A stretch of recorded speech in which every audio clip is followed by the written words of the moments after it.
노무현 대통령의 뭐 형, 동생, 조카 사이 마치 소탕 작전을 벌이듯이 전 지금 이 상황이 약간 데자뷰처럼 느껴져요. 기존의 부모의 수저가 자녀의 교육 카르텔에 영향을 끼치는 구조가 이미 너무 만연되어 있고 명문대 입시 여러분 1점 차이로 당락이 갈립니다. 들고 일어나십시오 전국의 학부모 여러분. 방송국 구석! 토론왕 방토왕. 100분 토론이라기보다는 100분 싸움처럼 느껴졌고요. 보는 시청자로서 화가 났어요. 증명할 수 없는 어떤 이야기만 계속 100분 동안 이야기를 하니까 전미경 최고께서 말씀하셨던 이야기 중에 우리와 같은 일반 인간이기를 넘어선 인물이다. 조국 후보자는 우리가 생각하고 상상할 수 있는 인간의 범위에 밖에 있는 사람이에요. 뛰어넘었어요.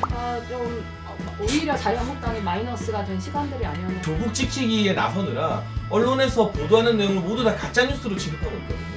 99%가 소설이다. 저는 이제 한국당 의원님들이 얘기하는 거는 거의 제가 볼 99%는 다 이제 사실이 아닌 걸로 확인되고 있기 때문에 기본적으로 우리 편 들어주지 않는 언론은 무조건 기레기다? 이런 프레임을 정치인들이 공공연하게 가져가는 게 가짜 뉴스가 해명이 됐음에도 불구하고 정정 보도가 나오지 않아요. 그래서 그것으로 마치 처음에 보도됐던 것을 그대로 믿는 국민들이 있습니다. 그렇기 때문에 그걸 바로 듯이 바로 잡을 필요가 있었다. 포르쉐는 잘못된 지적이었죠. 거기에 대해서 조국 후보자의 딸이 고소한 것으로 알고 있습니다. 고소해야죠. 다른 부분에 대해서도 가짜뉴스면 자신 있게 고소하셨으면 좋겠다. 검찰이 압수수색 혐의가 있으면 고소고발이 들어오면 해야 된다라고 저는 생각을 하는데, 좀 안타까운 것은 이 압수수색을 할 때 최대의 피해자는 박상기 현 법무부 장관이 아닌가라는, 아직 퇴임하지 않았습니다. 근데 부속 법령에 따르면 이런 중대한 사안에 대해서 압수수색이 있을 때는 보고를 해야 되는데 보고 절차를 거치지 않은 거죠. 패싱한 겁니다. TV조선이 단독 보도를 했다라고 하는 부분이 있는데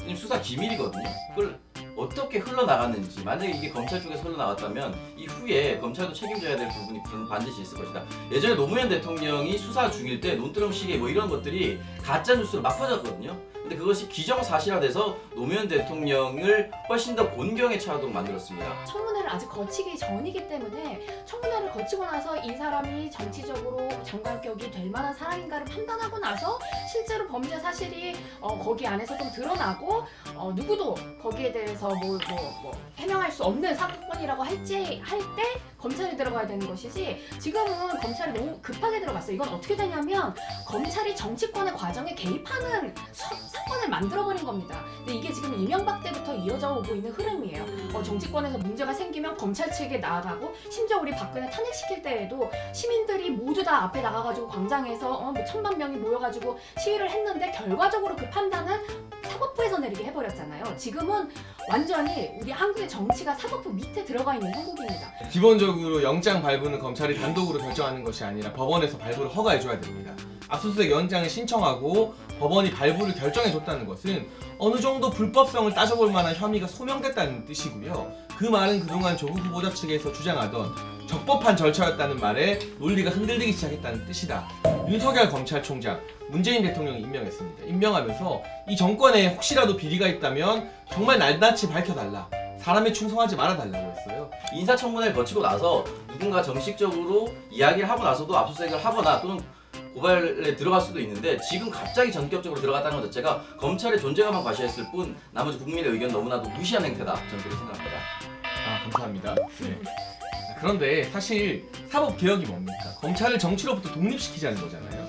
검찰 수사가 이 건은 내 마음에 안 들고 저 건은 좀 내 마음에 들 수도 있지만, 그럴 때 일일이 반응하는 것이 아니라 검찰의 수사를 일단 믿고 지켜보고 정치적인 반응으로부터 분리시키는 게 저는 사법개혁이라고 생각하는데, 그 사법개혁을 부르짖었던 당사자인 집권 여당 더불어민주당에서 바로 검찰 이대로 두지 않겠다는 식의 협박성 멘트를 하고 있고, 조국 후보자 법무부 장관이 되면 이제는 검찰 눈치 볼 수밖에 없습니다.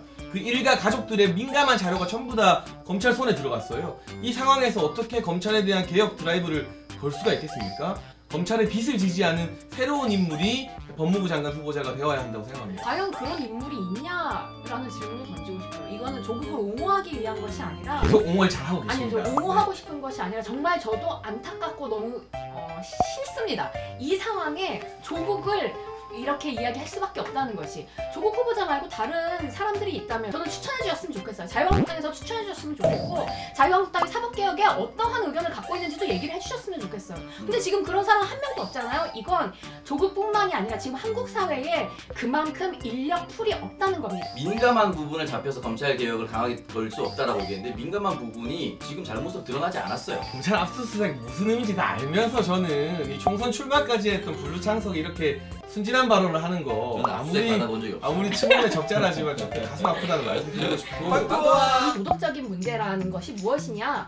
한국 사회의 교육 구조라고 하는 것이 기존에 존재했던 엘리트 카르텔 집안의 자녀들과 일반 서민들의 자녀들의 대우가 다르고 그들은 다른 결과를 얻게 된다. 과연 거기에 완전히 동떨어진 이 우리 사회 구조 시스템에 완전히 동떨어져서 사는 사람이 존재하기나 하는 것인가? 그런 사람만 장관을 해야 된다라고 한다면 장관직에 지금 남아있을 사람이 거의 없다고 생각합니다. 근데 저는 이걸 옹호하고 싶은 게 아니라요.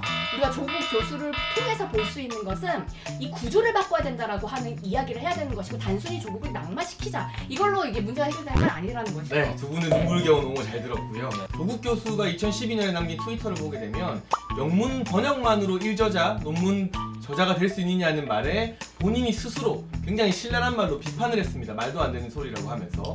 그리고 지금 또 수사받고 있는데 수사받는 와중에 장관이 장관 자리에서 수사를 받으면 안 된다. 조윤선 전 장관에게 말하기로 했죠.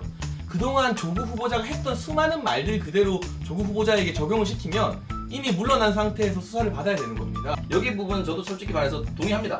비도덕적인 비도덕이라고 표현하기 그렇고 기존에 우리가 조국 교수한테 원했었던 그런 부분 공정과 정의라든지 이런 부분에 있어서 우리가 생각했던 조국에 대한 기대치가 너무 높았고 고려대 입학을 할 때 큰 도움이 안 됐다는 거죠. 어학 성적 40 그리고 생활 기록부 60%인데 여기에 대해서 논문이 크게 활용되지 않았다는 것이 드러났고 명문대 입시 여러분 1점 차이로 당락이 갈립니다. 들고 일어나십시오. 전국의 학부모 여러분. 오창석, 부창석이 이게 지금 입시에 도움이 안 됐다고 하는데 논문을 직접 제출하지 않았더라도 내가 인턴으로 참여했고 논문 저자가 됐다는 사실을 알리고 면접에서 그런 내용을 설명했다면 1점이든 2점이든 분명히 플러스가 됐겠죠. 그 1점 때문에 여러분의 자녀가 여러분이 고려대에 못 들어가고 대학에서 대기 순번에 밀리는 건데 이게 대학 입시에 도움이 안 됐다고 말하는 이 블루창석 친문이지만 진짜 너무한 거 아닙니까? 아니 이런 경험도 있어요. 제가 친한 교수님이 한 분이 계신데 그 교수님이 제가 하는 활동에 자기 딸을 가게 하면 어떻겠냐는 거예요. 지금 중학교 그 외국에 있는 보딩스쿨에서 중학교를 다니고 계신데 이분이 약간 인턴십처럼 단체에 들어가가지고 활동을 하면 어떻겠냐라고 얘기를 하시더라고요. 적법하냐 적법하지 않냐 이거를 따지기가 어렵습니다.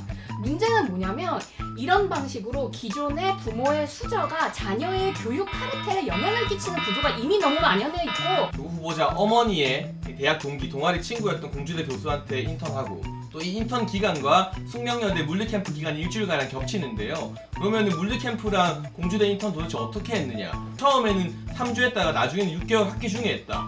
고3 학생이 학기 중에 어떻게 인턴을 하느냐? 간헐적으로 참여했다. 동시간에 저는 간헐적 단식은 들어봤어도 간헐적 인턴이라는 말을 이번에 처음 들어보게 됐는데 근데 저는 이 시점에서 나경원 원내대표에 대한 이야기를 하고 싶어요. 나경원 원내대표님 따님이 어떻게 성신여대로 들어가게 됐냐 실용음악학과에 들어가게 된 경위들을 보면 그분이 그 해에 입학하는 해에 생긴 전형을 통해서 들어갔는데 그게 특수교육 대상자 전형이었습니다. 그 전형 자체가 40%가 학생부 60%가 면접이었는데 학생부 기준으로 보면 가장 그 중에 꼴찌였어요. 근데 면접 60%가 1등을 받으셨거든요. 그리고 그분이 입학하시고 나서 그 다음 해에 그 전형이 사라졌습니다. 그러니까 이러한 일들이 만연하다는 거예요. 나경원 원내대표나 지금 최근 화제가 되고 있는 김성태 의원 딸 KT 채용 비리 문제가 된다면 저 전수조사에서 다 내려와야 된다고 봐요. 한국당 민주당 할 거 없이 한번 다 까봤으면 좋겠습니다. 2030으로. 그랬으면 좋겠어요. 진짜로 그랬으면 그렇게 좋겠고 그게 차라리 낫죠. 너무나 특이한 케이스가 근데 조국 후보자 딸에게 많아요. 한국대 인턴 이거 비공식 후보자를 내일로 인턴인데 만드는 겁니다. 비공식 뭔가 특별한 것인데 인턴인데 이렇게 그해 딱 한 번만 열리고 그 전에도 없었고 그 후에도 없었습니다. 그 숙명여대 물리캠프에서 장려상을 받았는데 참가팀 전원에게 상을 준 사례 역시나 그해 한 번밖에 없었고 공주대 인턴도 전부 학교의 공식 프로그램이 아니라 비공식 프로그램이었습니다.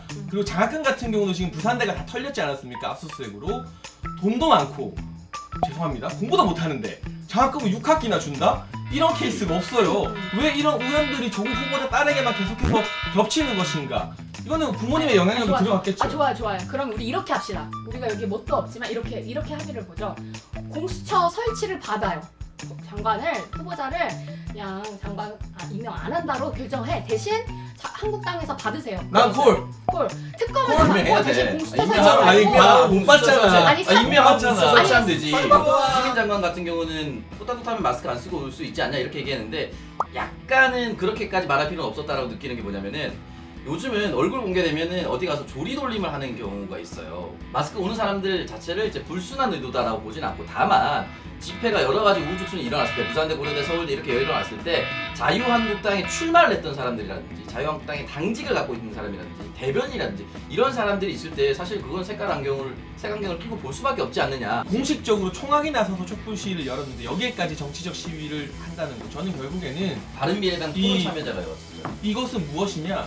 20대 개새끼론의 재현입니다. 낙곰수 이렇게 가면 지휘자였던 김용민 씨가 이런 말을 했었는데 그때 20대들이 지금의 30대, 40대가 되었는데 오히려 문재인 정부 지지율에서 가장 높은 측면을 차지하고 있거든요. 항상 20대가 내 마음에 들지 않으면 이 개새끼 소새끼하는 이 진보 꼰대들의 이런 문화, 왜 너네는 이 보수를 절멸하려고 들지 않느냐, 적폐를 보지 않느냐. 지금 20대가 조국 후보자에 대해서 반대한다고 한국당 편드는 거 절대 아닙니다. 공정하지 않은 것들, 이런 공정하지 않은 기득권의 질서, 기성세대의 논리에 대해서 반발하는 겁니다. 그 당시에 다 그랬고 교수 엄마 아빠를 다 그런다고 다 그러지 말라는 게 20대의 메시지고요. 예전에 김대중 대통령이 돌아가시기 전에 일기를 쓴 걸로 이제 엮어서 책을 낸 적이 있었는데 거기에 노무현 대통령이 돌아가셨을 때 노무현 대통령의 형, 동생, 조카 사이 마치 소탕 작전을 벌이듯이 여론 공세를 했었다.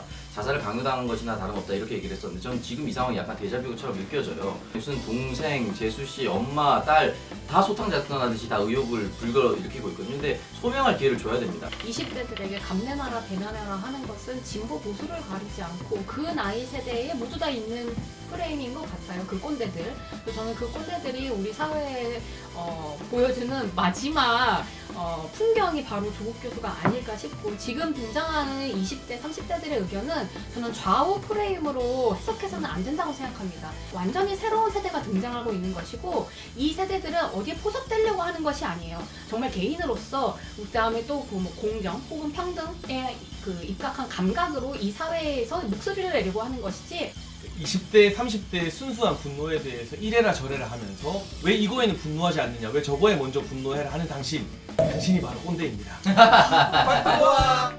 네, 열띤 토론으로 저희들 개인적인 사이는 더 멀어지게 된 것 같고요. 오늘은 아마 사적인 대화 없이 집에 갈 것 같습니다. 오늘의 방토왕 누구였는지 한번 공개해 보겠습니다. 하나, 둘, 셋.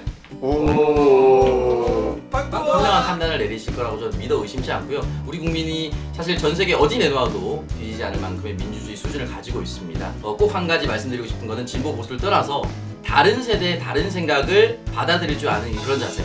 그런 자세가 우리 정치의 진보를 이끈다 그런 생각이 듭니다. 네, 될까요? 수고하셨습니다.